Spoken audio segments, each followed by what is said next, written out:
સોમનાથ સ્વાભિમાન પર્વ એની ઉજવણી થઈ રહી છે. સોમનાથ ખાતે સમગ્ર ગુજરાતમાંથી ભક્તો, ભાવિકો, મારા કાર્યકર્તાઓ બધા જ લોકો સોમનાથ મહાદેવની પૂજા અર્ચના કરવા માટે ત્યાં જઈ રહ્યા છે. 3 દિવસનો સરસ મજાનો કાર્યક્રમ છે.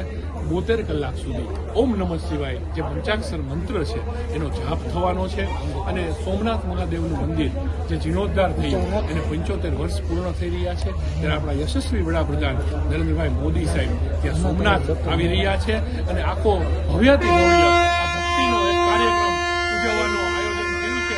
ત્યારે રાજકોટમાંથી આજે પ્રથમ ટ્રેન અત્યારે રવાના થઈ રહી છે. આપ જોઈ રહ્યા છો કે ભક્તોમાં કેટલો ઉત્સાહ, ઉમંગથી આ સોમનાથ દાદાની પૂજા અર્ચના કરવા માટે ભક્તો થનગની રહ્યા છે. ત્યારે સ્વાભાવિક છે કે આનંદ ઉત્સાહનું વાતાવરણ હોય અને આગામી 4 દિવસ 7, 8, 9 ને 10 4 દિવસ સુધી રોજ રાત્રે સ્પેશિયલ ટ્રેન સોમનાથ મુકામે જશે અને ત્યાં જઈ અને બધા ભાવિકો પૂજા અર્ચના કરશે, ઓમ નમઃ શિવાય મંત્રનું પાઠ કરશે. અને એવી જ રીતે રાજકોટ મહાનગરમાં પણ વિવિધ શિવાલયોમાં આ મંત્રોચ્ચારનો પાઠ થશે. અને એ રીતે આપણે સોમનાથ જ્યોતિર્લિંગ કે જે જ્યોતિર્લિંગના શ્લોકમાં સૌથી પ્રથમ નામ લેવામાં આવે છે સૌરાષ્ટ્ર સોમનાથમ ચ એ જ્યોતિર્લિંગની મહાપૂજાનો આ કાર્યક્રમ દ્વારા આરંભ થઈ રહ્યો છે. એક ટ્રેનમાં કેટલા લોકો જઈ શકે?